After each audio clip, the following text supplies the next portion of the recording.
go ahead and give a couple minutes for the participants to go ahead. They're being added right now.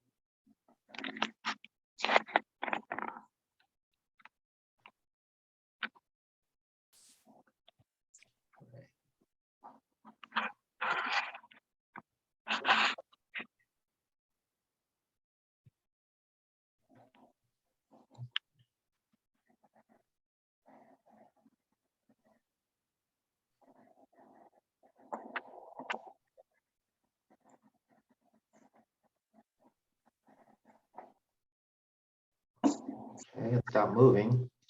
So I think we're pretty safe to get going. Time is now 5:31. I'd like to welcome you all to our virtual forum. The High Desert Community Coalition has been working since 2012 to address public health and safety issues in communities throughout the High Desert, including synthetic drugs, underage access to alcohol, safe prescription drug disposal, and now sales of illegal drug paraphernalia, including meth pipes. I'm happy to introduce our panelists this evening. We ask that you please enter your questions in the Q&A chat, and we'll answer them at the end of the presentation. And now to introduce our first speaker this evening, Takesha Williams. Takesha Williams is the Regional Executive Director of Aegis Pinnacle Treatment Centers, covering the San Bernardino region. She graduated with a master's in social work with an emphasis on mental health from the University of Southern California. Takesha has been dedicated in serving those who struggle with addiction for nearly 10 years.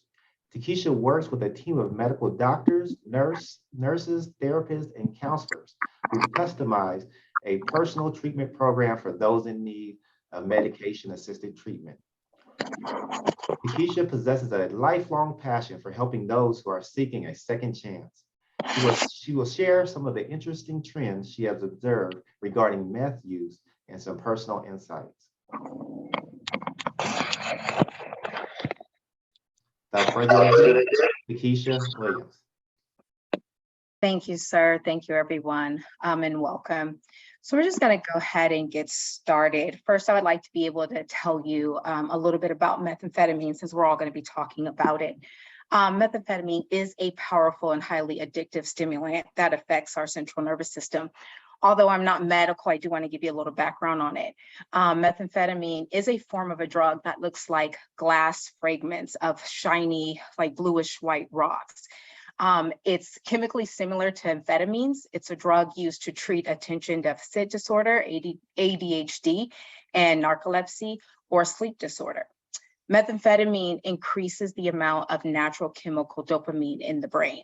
So dopamine is involved in the body's motivation and reward system. So like getting on a roller coaster and you don't think you can do it, and then you get on and you're like, I want to do it again, right? So that's what dopamine is. However, the ability to rapidly release high levels of dopamine in the reward system in the brain, if taking methamphetamines, it reinforces that behavior, making a user want to repeat that experience again. So may not want to get on that roller coaster. Okay, so between the years of 2015 and 19, I found this to be interesting. There was a rapid growth in methamphetamine use. However, during the pandemic, even though the pandemic is a little bit here still with us, very traumatic and, terrifying, we just want it to go away, the use did decline. Amongst them, children 12 and older reported using meth in the past 12 months of 2020. This worked out to be about 2.6 million people. 0.2% of these children were 8th through 12th graders, according to the National Institute of Health. In 2020, more than 93,000 Americans died from drug overdoses, making this the largest year of increased deaths ever recorded. Turn on your televisions, pull up YouTube, and type in methamphetamines. This drug is immortalized by popular television shows, social media, and popular trends. Meth comes off as the in thing to do.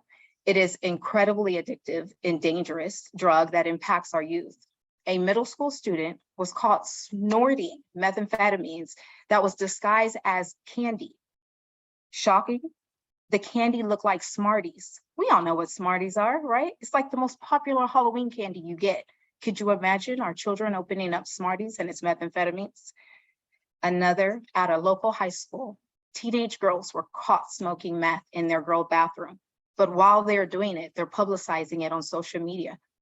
Meth is cheap, a way to achieve euphoria. However, our children do not factor in the dangers and long terms of these effects.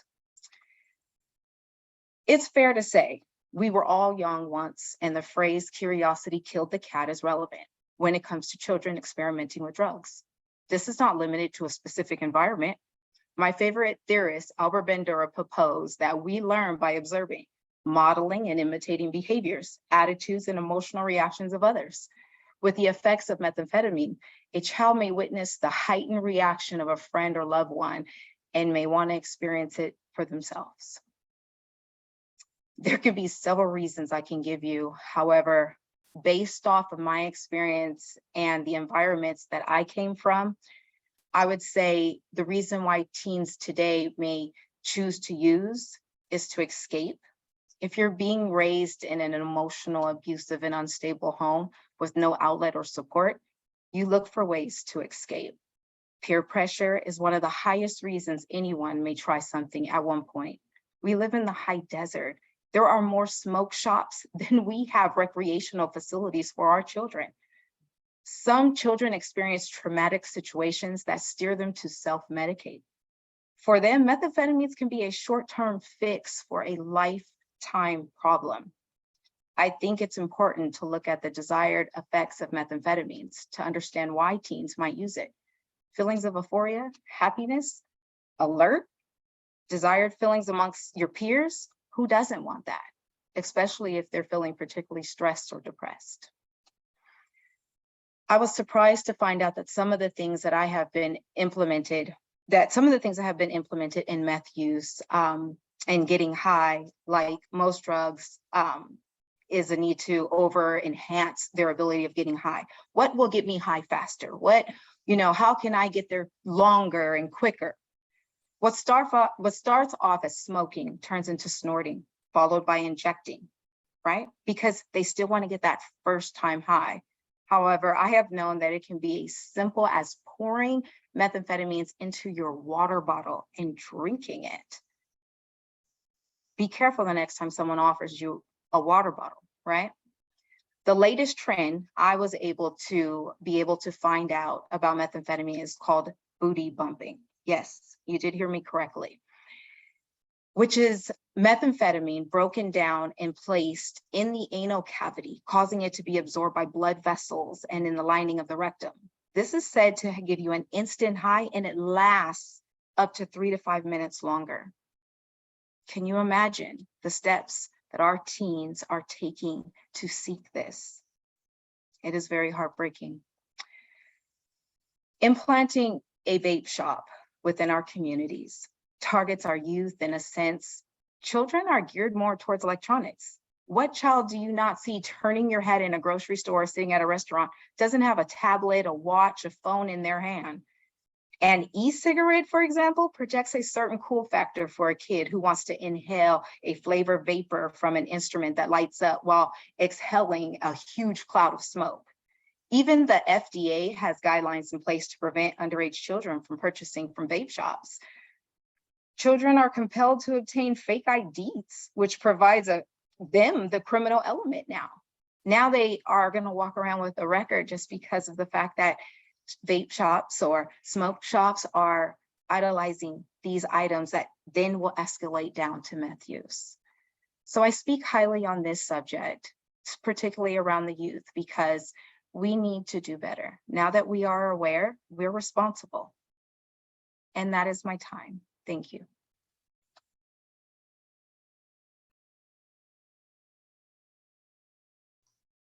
Thank you so much, Takesha. What a powerful presentation.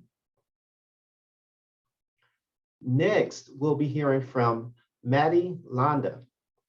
Maddie is a program manager, for the Department of Behavioral Health, Substance Use and Recovery Services Division in San Bernardino County. She is currently overseeing departmental program contracts that provide environmental prevention interventions, drug court treatment, recovery services, and other administrative programs.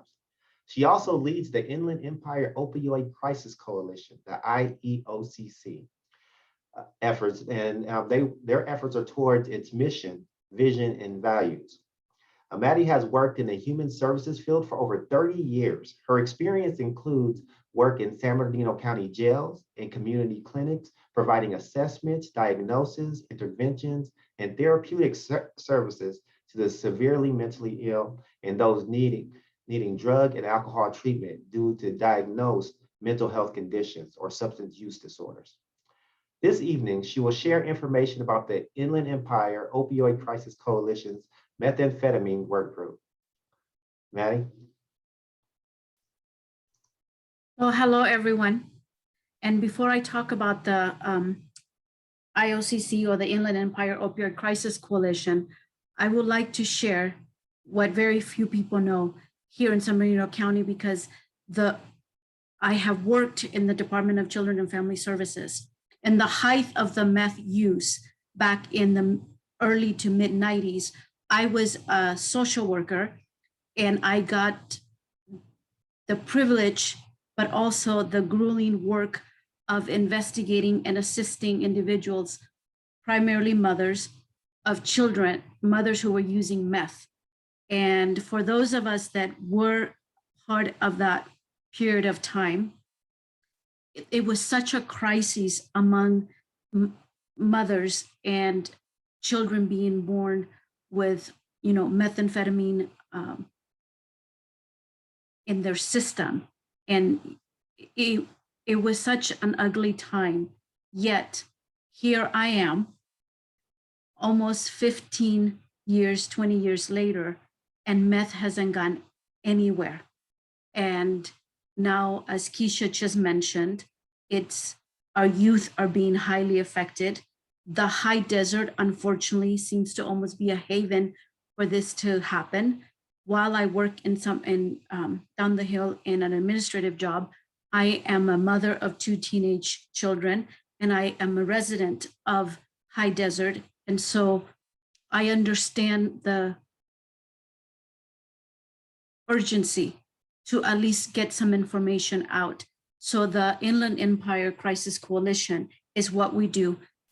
It's a little bit different in that this coalition is made up of professional organizations, individuals that are medical doctors, counselors, they are administrators for San Bernardino County and Riverside County. And we look at the Inland Empire as a whole. And one of our primary work groups is a methamphetamine group. And so we focus on what are the latest and the greatest medical interventions, medical assisted treatment, as is called, to assist individuals, whether it's youth or adults that are dependent in methamphetamine. I am sure that as I will say this, it is no news to most of us, those of you listening in and us in the panel, that fentanyl is the new thing. And per the FDA, we know that just about any drug, unfortunately illicit or potentially any type of drug, that fentanyl is a part of it. And sadly, those that are using meth, as Keisha mentioned, it is so highly addictive that those individuals are looking for longer, deeper high, and they're likely to now mix fentanyl with the methamphetamine, which we know is deadly. So the coalition that I am a part of, primarily what we do is our primary focus is to disseminate information, reduce stigma for those that are seeking assistance, and really working with the different professionals and professional organizations so that when any client, consumer, any individual that is seeking help, that we are able to provide the necessary treatment and assist them. And we want to do that in the least intrusive environment. We want to be welcoming. We want individuals to know what is out there, how we can assist, how we can be supportive. And our goal is because we know that this impacts everyone. To say that we know that there's certain focus groups, it impacts, perhaps the impact is greater, but everyone suffers. The individual suffers, then the family suffers, the immediate family as well as other families. We know that friends, close relatives, and ultimately our community is suffering. And you will hear, aside from myself, others that are going to speak to that effect.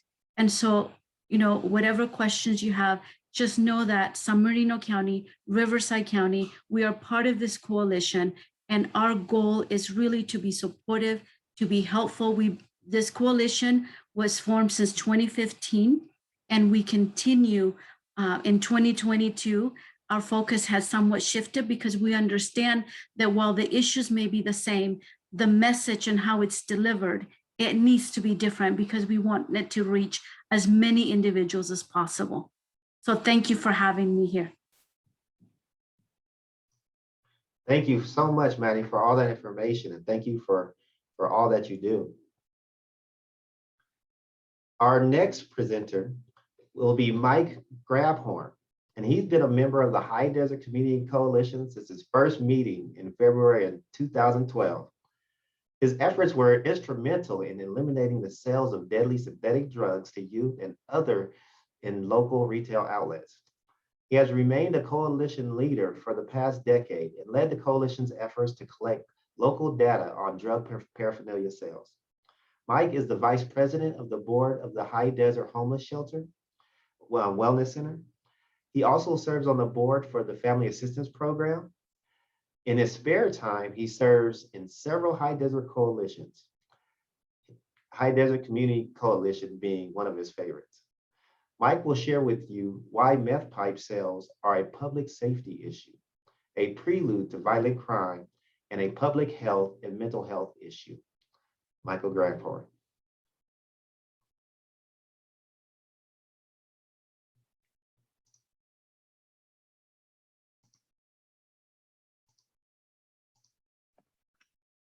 Thank you, sir. So I have been with High Desert Community Coalition for quite a while. Originally, I got involved because of the synthetic drugs, which were being sold not only at smoke shops, gas stations, liquor stores all over the place. These were the things that kids were taking and having this cannibalism and other different things going on.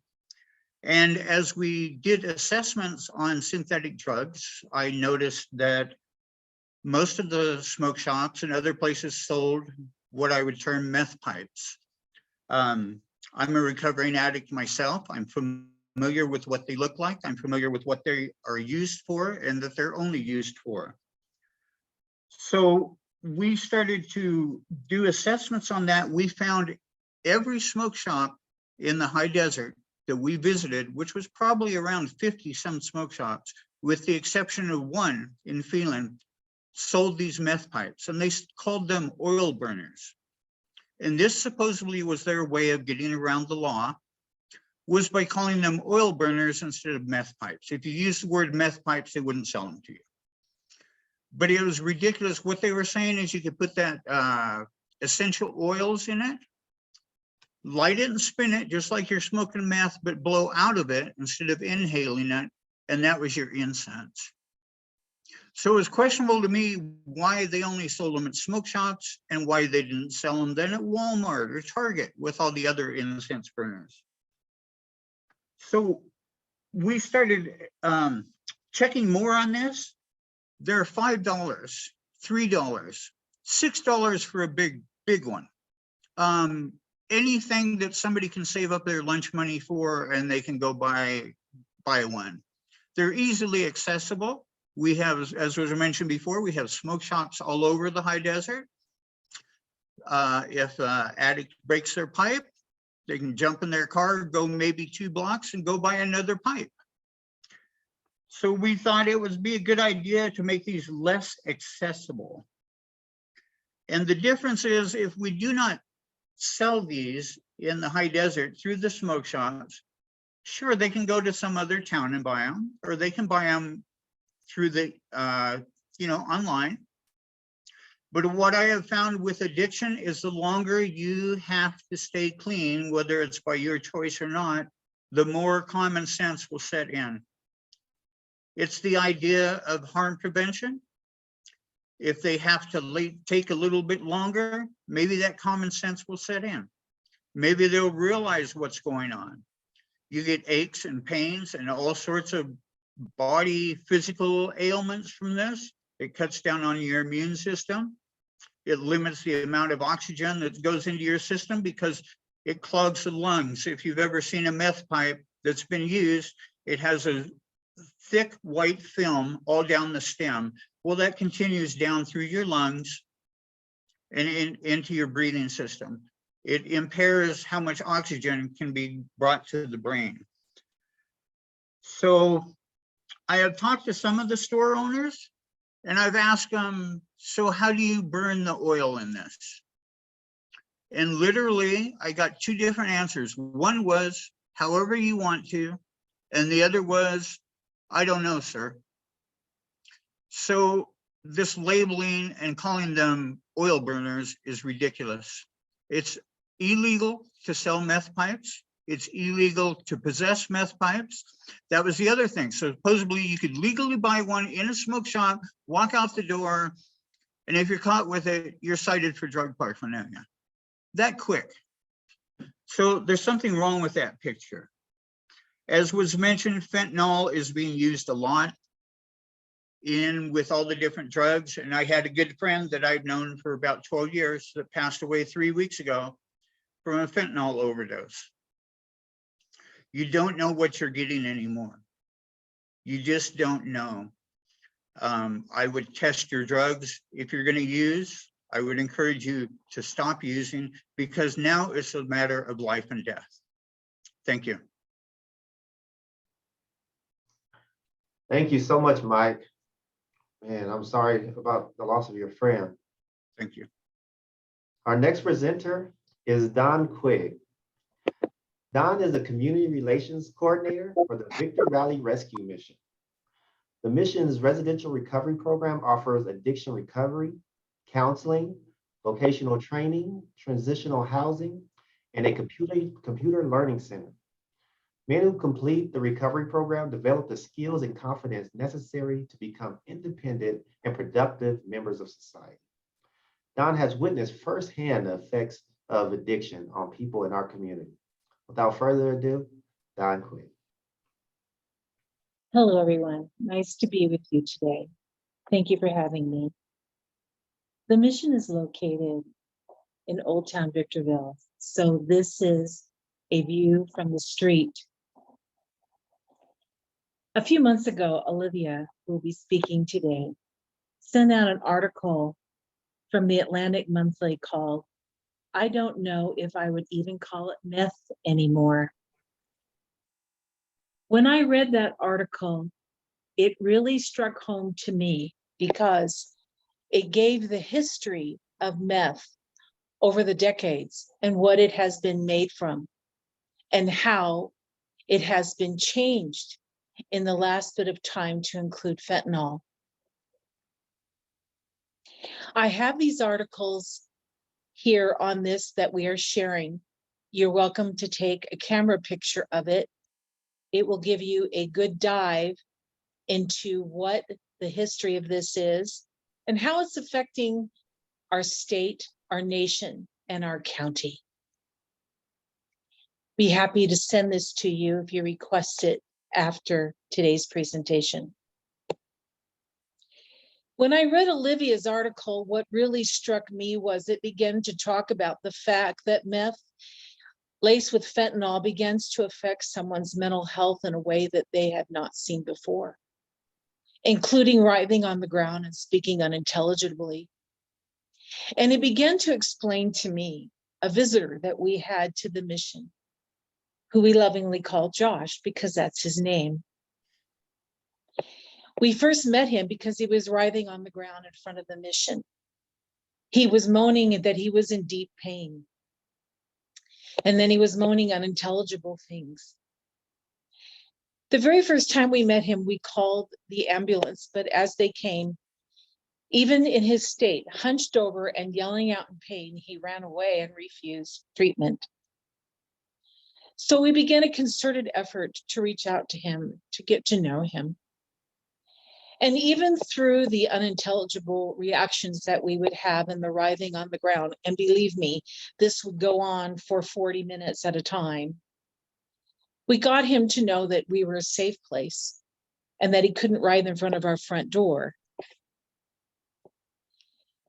I think the thing that we all realize in the mission is that we didn't see him in that state all the time. That we would see him come to our shower or meal programs and he would not be in the midst of that grip. And then what we would see in his eyes was the pain. We have been with him now in this journey for about 6 months. We hadn't seen him for the last 3 weeks. And we were checking with all of our contacts in the county and around. Have you seen him? Have you seen him? Is he safe? Because I'm going to tell you the stories of the drugs and the deaths that we've heard about in the last 2 weeks. Today, he showed up at our shower program. And we heard one of our volunteers run into the mission and go, Josh is here. Josh is here. And we all went out to see him and welcome him. We're glad to see him because Larry, another one of our guests who was with us last Wednesday, OD'd Sunday night, and he is in the hospital. We're happy to see Josh because last week, a young man named Michael, who hangs with his mother, unsheltered, was invited by one of our corresponding agencies to go into rehab because he had indicated that he wanted to be there. And she felt led to just really talk to him that day and say, you ready? Are you ready? And he said, I want to do rehab, but I'm not ready today. And a couple hours later, she got a phone call that he had died from an overdose. She went back. And in the time that they were together and Michael's body had not been released and removed from the scene, she asked the boy's mother, are you ready for rehab? And the mother looked at her dead in the eye and said, no.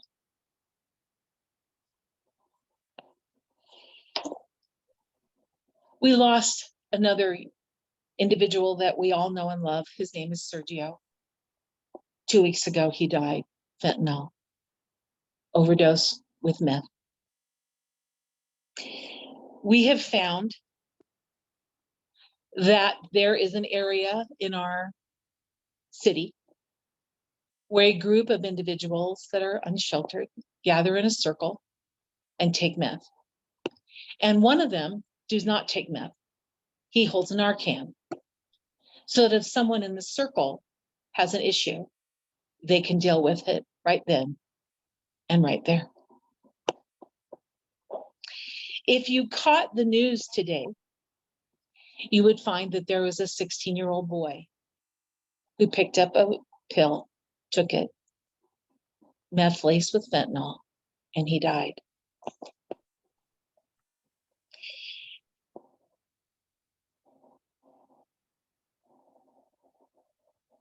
It's difficult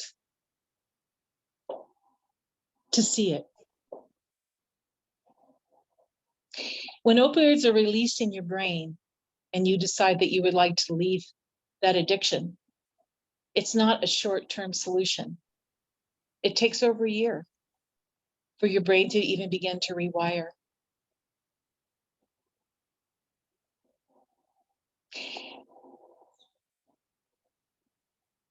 I just want to make a plea.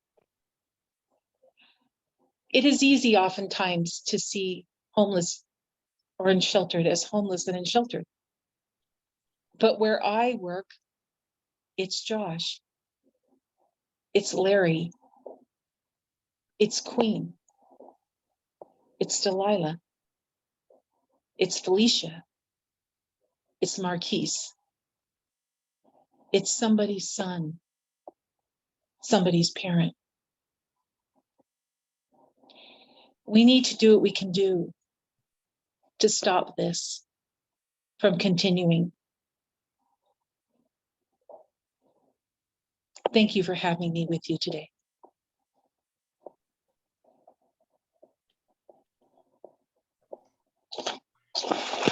Thank you so much, Don, for that powerful, powerful message. All right, next we're gonna hear from our next presenter is Linda J. Titus. Linda began her nursing studies in Dallas at El Centro College. Upon relocating to Los Angeles, she attended UCLA, Charles R. Drew, a postgraduate medical school, and the University of Laverne. She obtained degrees as a registered nurse, a primary care physician assistant, and completed graduate studies in healthcare administration. Currently, as a business owner and founder of Blessings Unlimited, health and wellness coach is where her greatest joy and contentment is found. Her mission is to leave things more beautiful than she found them and by enhancing humanity. This evening, Linda will share about her experience in the healthcare setting and the effects of client meth use on healthcare professionals. Without further ado, Linda Titus.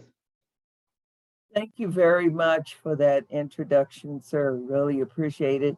And I'd like to thank all the panelists for their participation and input also. It is an honor to sit amongst you. When I retired from the medical profession, I'm supposed to be retired, I had this bucket list of things that I wanted to do. On that bucket list was this health and wellness coaching to move from the medical model to a holistic model. And also to work with nonprofits such as the High Desert Community Coalition. And when I found their mission, I was like, oh, that is right in alignment with everything that I want to do. And to see the journey that they are on, it has been totally amazing. We just need more boots on the ground to move it forward.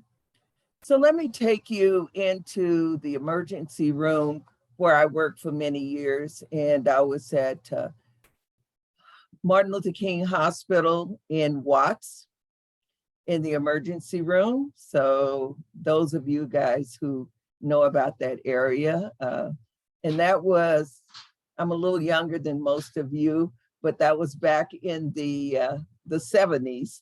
So we were really challenged then. And I also worked in downtown Los Angeles at California Hospital Medical Center. So that is where I got my feet wet in the emergency room, first as a nurse and then as a physician assistant. So I really appreciate what Keisha said about what the intent of the methamphetamines were. The amphetamines were designed to treat ADHD and also narcolepsy. And then they decided, wow, it's a great weight loss drug too.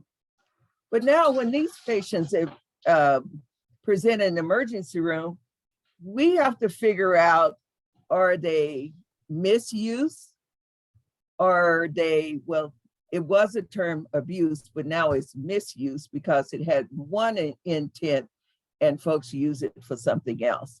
And then they started sharing it knowingly or unknowingly, because in the senior population, a lot of times their meds are taken by family members, caregivers, and actually sold on the streets. And sometimes the persons that the meds are prescribed for, because they know the street value of it, they sell them themselves. So that's the reality of it. So when they come into the emergency room, it's like, okay, is this a misuse? Is this an addiction? Is this a dependence? Are we dealing with a case of withdrawal? And how did they ingest it? Was it taken orally? Did they smoke it, whether it was crank or crystal meth, ice, or speed? And was it laced with something else? Because how are you going to treat them? And then the meth accelerates the whole aging process. So sometimes individuals may appear one age and you think that you're treating someone much older, and it's really a young person that you're treating.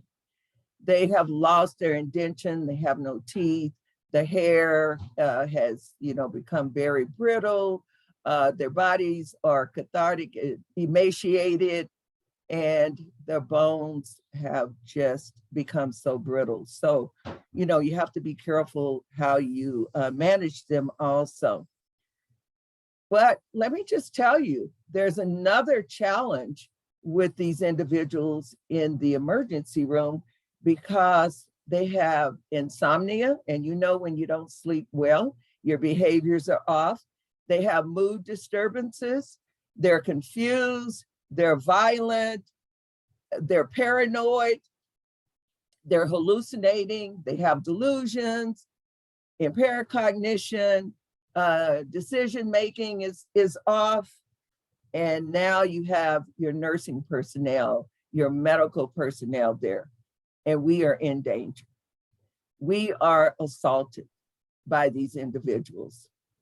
The folks that are checking them in, the EMTs that are paramedics that bring them in, they're the first line.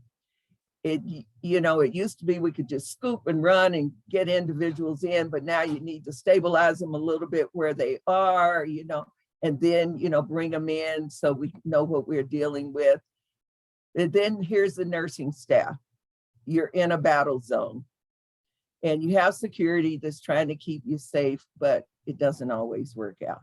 And then you've got a physician. So we've got like a 70% or more assault on the first line medical, and like 36% on our physicians, and then 40% on other individuals that may be coming in to, get medical information or admit them to the hospital. Now, what has happened to the body? Now you've got this extreme inflammatory process that's going on. And what's produced is ceramides, CERAMIDES. So they inflame the molecules. So that's what's making them look older than they are. It predisposes you to coronary artery disease. The brain is affected. Wait a minute, you take their temperature. It looks like they're febrile because they have hyperthermia. Their gut is not working right. The blood pressure is up. I'm just taking you guys in with me to that bedside, okay? You can't get a real good history because the memory is off. Okay, so maybe they are withdrawing, they are craving, they're fatigued because they've been up. But guess what? These amphetamines are the second most illicit drug worldwide behind marijuana. It's second in line. And so it's a really big challenge. Now, how do we treat them? We have to treat the symptoms. That's all we can do. It's a symptomatic treatment. Try to get them calmed down, make sure that they don't develop renal failure and need dialysis. We give them IV fluids, and the cost of treating them in the emergency room with all these interventions are astronomical. And you're talking about, typically they are non-working, non-productive, there's no insurance. So we are paying for that. We, the public, is paying for it. On an average, it costs about $5,000 to treat an individual. If you get them in and get them through a program, most of the programs now are outpatient. We do have some inpatient.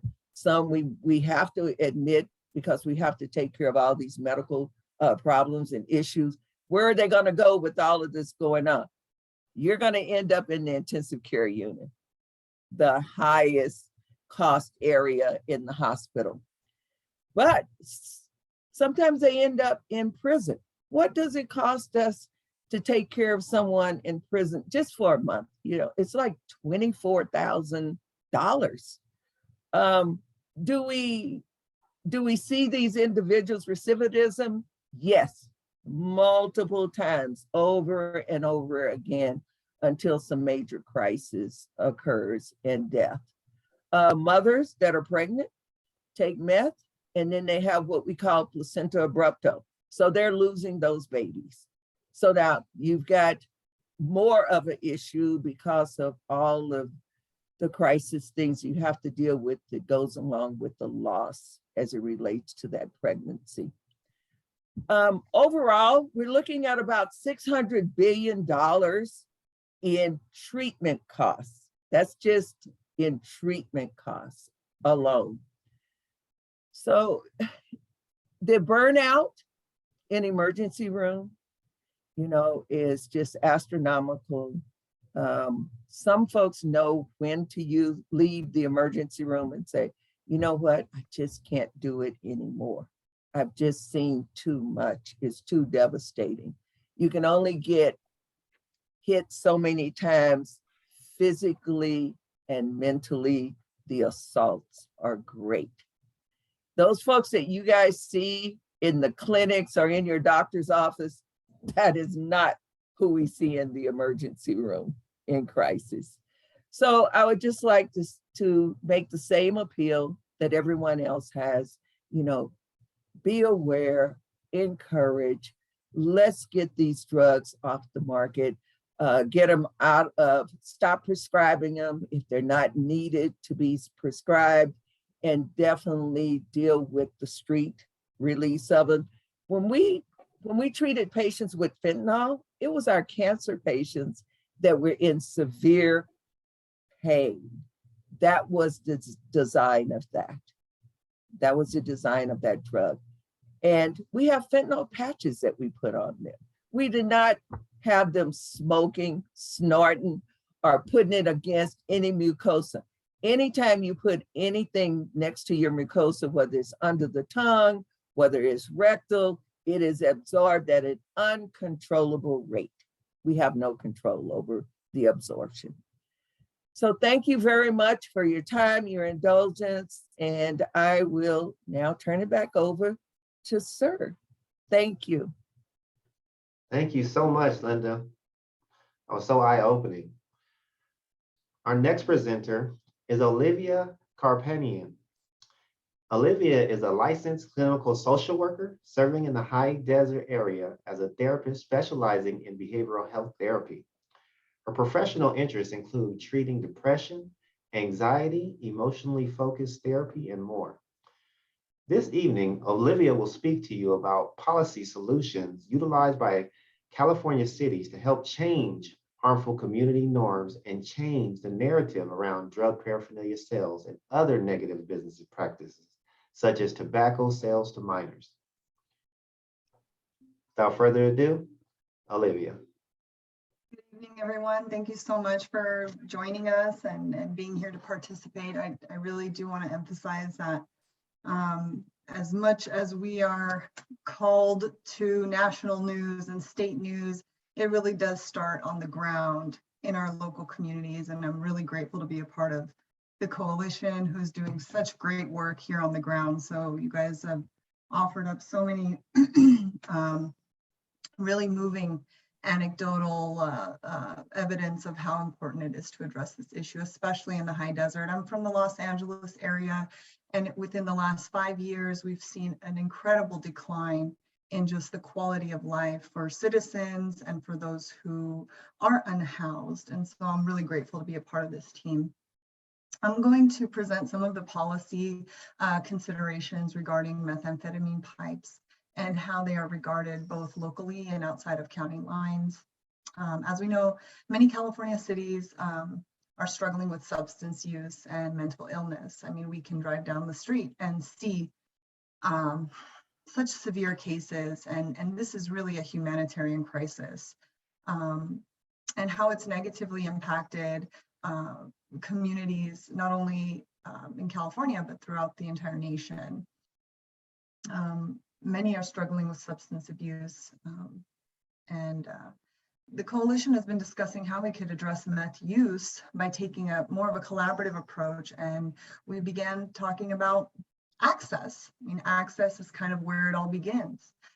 We see that in the high desert, we have an abundance of tobacco and smoke shops. And so through investigation, we've seen that a lot of these shops offer these so-called oil burners, right? Has anyone ever used an oil burner of this sort? I can tell you, I've never seen anyone using a pipe to blow out any type of substance to purify the air. So many cities have adopted this tobacco retailer license laws, which require all retailers to obtain a special license from the city to sell tobacco products in their store. This license can be used to help local officials enforce the laws, both federal and local, and also state. And it also relates to drug paraphernalia. This type of paraphernalia is already illegal. And it's illegal under California Health and Safety Code. And when retailers illegally sell this paraphernalia, they're directly violating this license that they've obtained. So why are they selling this? How are they getting around this? I mean, it starts with changing the name, right? I mean, if you go into the store and ask for a meth pipe, I highly doubt that they'll say, oh, we have all of our meth pipes here, please come this way. No, they're not going to say that. They're going to offer you these oil burners. And so the retailer is directly violating these tobacco licenses, and it can lead to a suspension or even their license being revoked. And this is also a misdemeanor. So this is very, very serious offense. If a licensee or an employee of the facility sell any of this, and they reasonably should know that it is a drug paraphernalia, then this is also a major violation.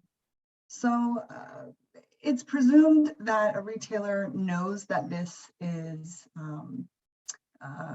what this product is commonly used for. It's commonly used to smoke meth. And if any state or local law enforcement agency notify the retailer in writing, they are expected to know what it's used for. And then they can no longer sell these items. So I think really from a policy approach, it'd be really important that we kind of start where it all begins, right at the beginning. How do they obtain the capability? And if we can put some obstacles, like Mike was talking about, even just buying some time for people to consider, oh, do I need to go out of county lines to obtain a meth pipe or an oil burner? Maybe I should consider other paths. And we as a community are obligated to offer alternatives to unfortunately, those addictions that have taken so many from us. I implore our participants and our attendees to really consider participating in our groups and show up, advocate for the youth, for those who are struggling. I mean, this is a humanitarian crisis. No one should die on the street alone.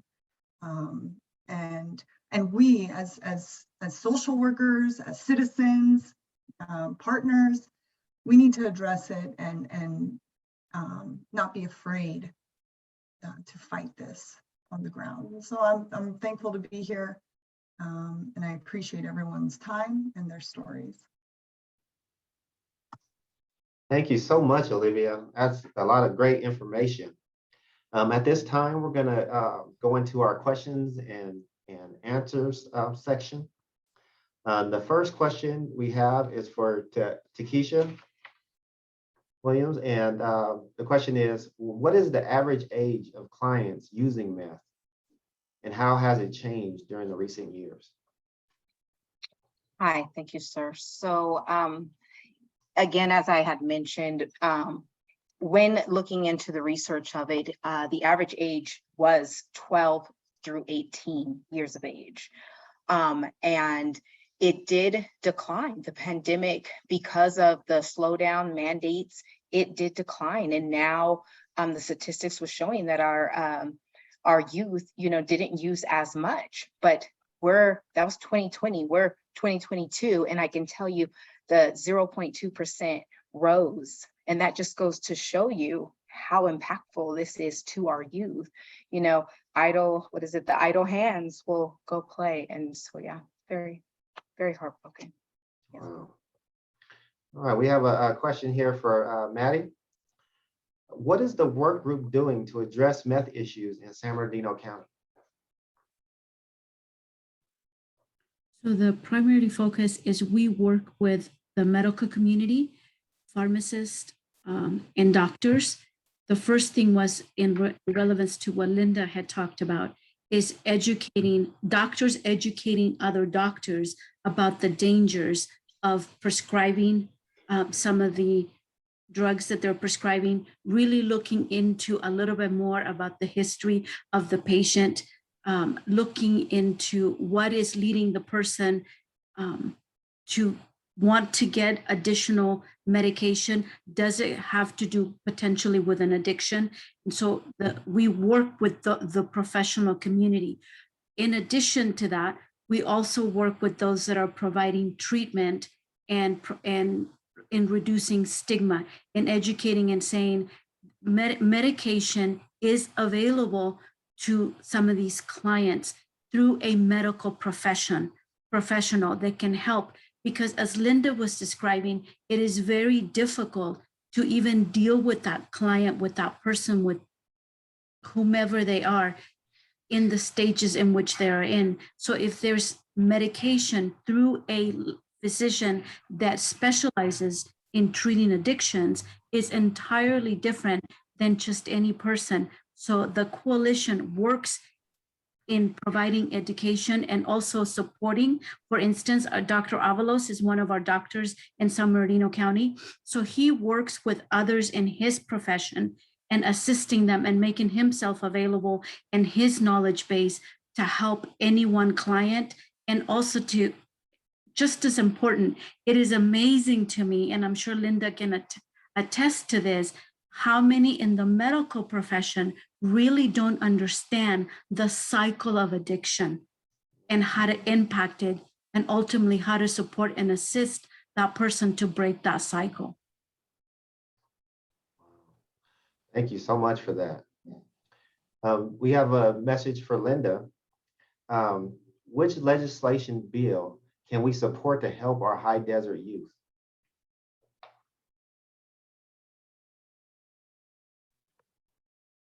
That one of the areas that we can really focus on are our schools.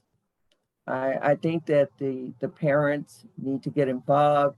There are programs that the schools should be implementing, and but it takes the parents' voices to attend the school board meetings, look at those LCAP programs, and make sure that those dollars are being utilized for those programs.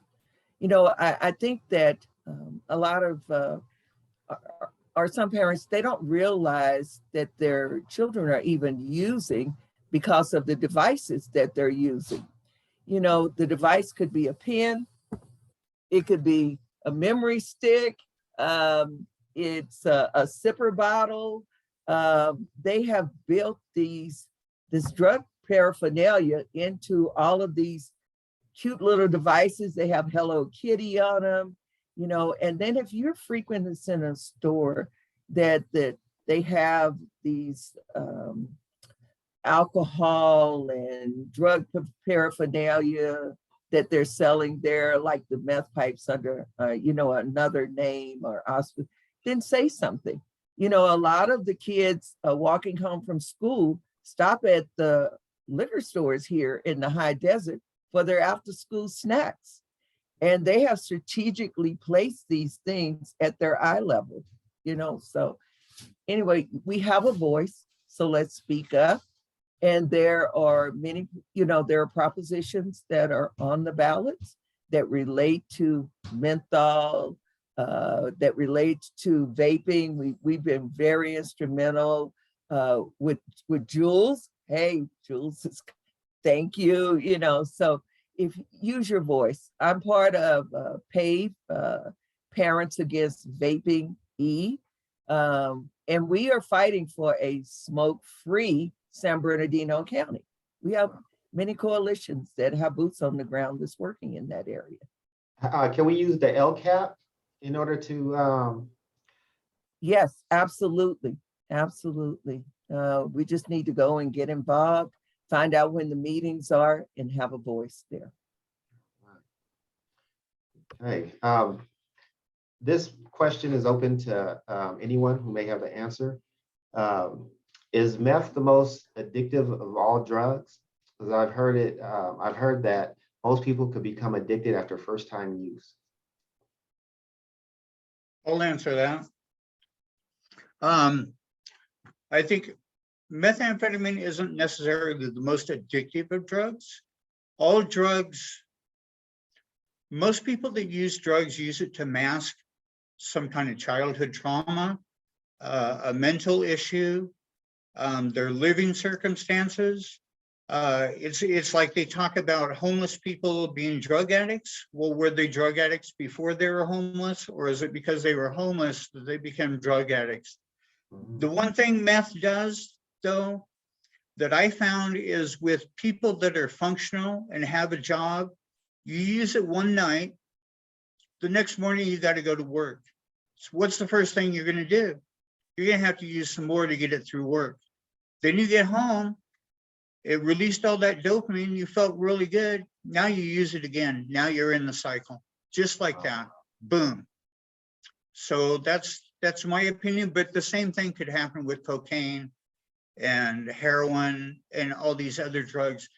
A lot of people just have so much stuff going on in their life that it's difficult for them to function, and they will turn to these drugs to self-medicate to be able to function. And then it becomes, they have to use them to function. Sarah, I'd like to piggyback on that. In emergency room and the drug rehab programs that I work with, heroin, that first time use, you're hooked. So that was the one that we saw the most. First time, one time heroin, you're hooked. So I'd like to add that to what Michael was saying. What we know, clinically speaking, I am a clinician as well, is that a lot of times the degree of addiction for any one individual may have to do with issues going on, emotional issues, mental health issues, family issues, poverty issues. So if a person is already in distress and they use a chemical, how their bodies react to that may have quite a bit to do on what follows. I'd like to speak on behalf of our vets, because we send them off to fight these wars. And a lot of times that's where their addiction starts, is what country that they were in, the trauma that they suffered, and their self-worth when they come back. And, you know, PTSD is real. So I think that we really need to pay more homage to our vets and what they have been subjected to. Well, in the interest of time, we do have a few more questions. And so I just want to make sure that to release anyone who needs to get off. But I want to thank you all for joining us this evening. The High Desert Community Coalition meets on Zoom at this time every third Wednesday of the month to address issues like these. Our next meeting will be on September 21st. And for more information, please send us an email at hdcommunitycoalition@gmail.com. And for those of you who can stay on, please, we want to address your questions, you know, because this is something that we do find close to our hearts. We have a question that asks, anyone can ask it, answer this. I've heard that methamphetamine use can cause psychosis like schizophrenia. How can you tell the difference between a drug problem and a mental health condition?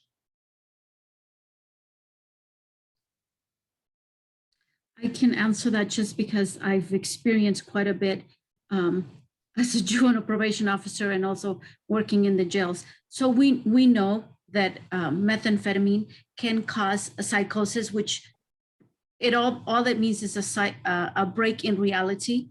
So when we as clinicians, when we assess, it's not that we can tell whether it's a organic mental health psychosis that the person is under versus drug, but we are trained to ask specific questions that lead us to a potential answer.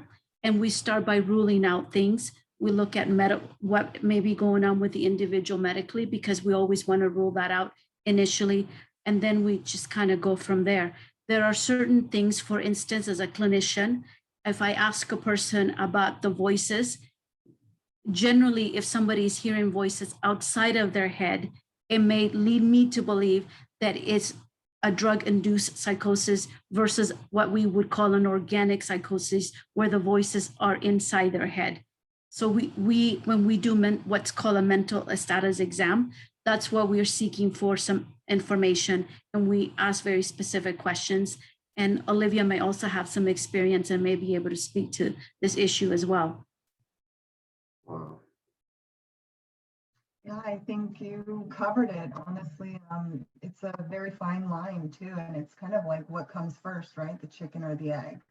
And so that's why we are in somewhat of a mental health crisis, because especially after coronavirus and the shutdowns, people had a lot of difficulty coping, and sometimes part of maladaptive coping is utilizing substances. And so that kind of almost magnified maybe some of their symptoms. And also the article that Don was referring to earlier talks about a new meth that is created not as the traditional meth we're maybe used to, but this new meth that people are using actually destroys the brain and is almost unable to recover from using meth.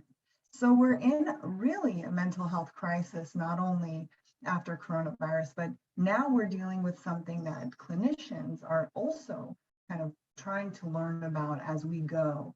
And so I take it back to the community. We really need to gather around people that have these addictions and support them and encourage them to make good decisions, and also addressing the emotional maybe trauma or damage they experienced in childhood. But we can't do that if they're not here with us in reality and living, yeah.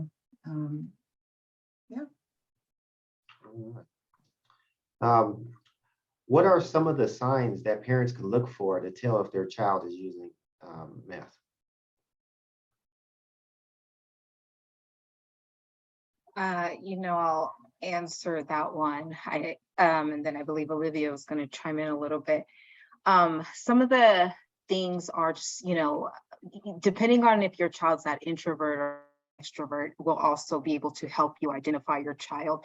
If your child's that extrovert, constantly talks, always on the move, and then all of a sudden they begin to, hermit or, want to be in their rooms, or always, a little on the defensive side, then you want to start, asking those questions, hey, how's school? Oh, fine. What does fine mean? Please tell me, what does fine mean? How is your day? Or you have the child who's, the introvert, shy and quiet. And then all of a sudden, they're just out there. Their appearance has changed. They're doing things you're in a sense is kind of proud, because you're like, oh, my baby's talking, they're not shy anymore. But pay attention, because they're secretly saying, what they can't really say. So those are the type of things. And then just your obvious things, they're upset, they're angry. And if you can't pinpoint that it's something else, then you want to be able to ask those hard questions.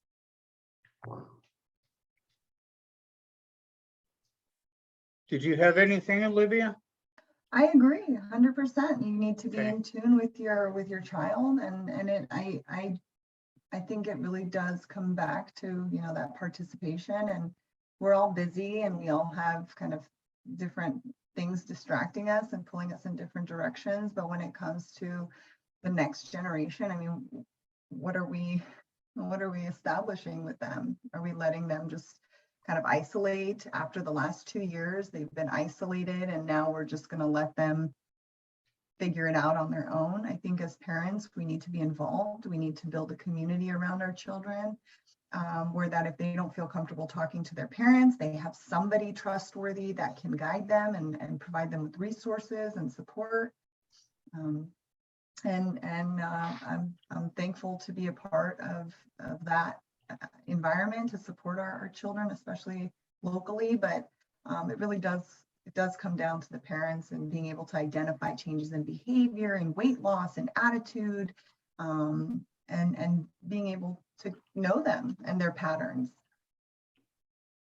I'd like to say, so one of the ways to ingest methamphetamine, of course, is snorting it, inhaling it through your nose. So a child that suddenly is sniffing all the time, watery eyes, looks like they have an allergy, doesn't have a past history of allergies, there may be something going on. Another way is smoking it. If a chronic cough, whitish coloring on your tongue, that film that we talked about on your tongue, on their gums, on those type of things, and then shooting it up using a needle. They suddenly start wearing long sleeves. In the summertime, maybe a belt mark around their arm, because they'll usually can use a belt to tighten it up to get the vein to pop out to put the needle in. So those are other things, but you have to be careful because a change in attitude can be depression. And when you're an adolescent, there's so many things that it can depress you and just blow you out of the water. So you have to have a rapport with your child, and yelling and screaming is not the rapport that you need with your child. This is serious stuff. You need to have compassion and understanding. And there's reasons why they're turning to this kind of stuff. You need to try to find that out. And I would seek professional help to find that out, because some things kids just can't tell their parents because they're too devastated by it or they're too ashamed by it. I would just like to echo what you just said, Michael, and just really encourage parents to not make assumptions, make observations, and seek help if you're not sure how to manage the situation. We don't want to react. We want to respond to our children's needs. And if you need help, get the courage, seek out help. There is help and support for us as parents. I heard you guys talk about MAT programs. When someone goes to jail and they're addicted to meth, are they getting any type of medication in jail to deal with the addiction? I'll speak on that because my organization, we do deliver services to the prisons currently. I remember when we would have patients and they were like, Miss T, what's going to happen? I got to go turn myself in. I had to be honest with them, tell them, look, you're going to get a Tylenol, you're going to, get a heat rag, and they're going to tell you, tough it up, buttercup, and I feel bad for them now because of the awareness and how many overdoses and deaths that have been going on within our prisons. They are taking different effects. They are taking different types of medications.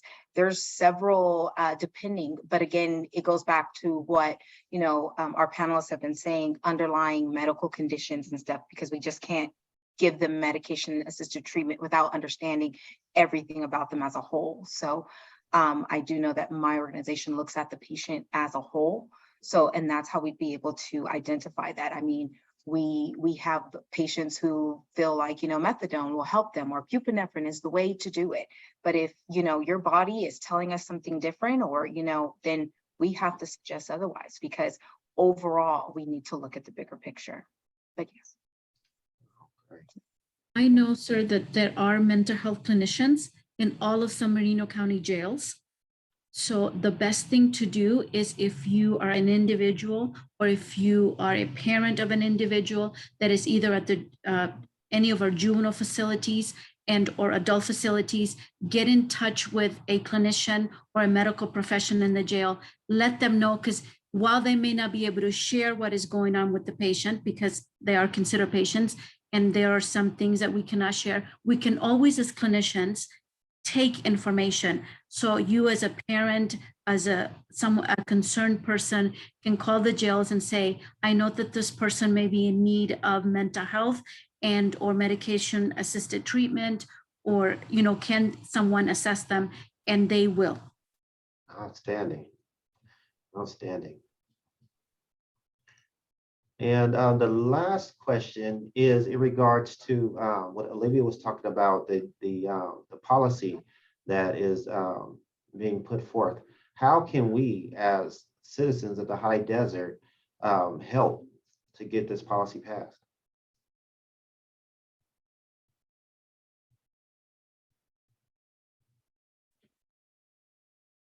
Well, eventually that policy will go before city council.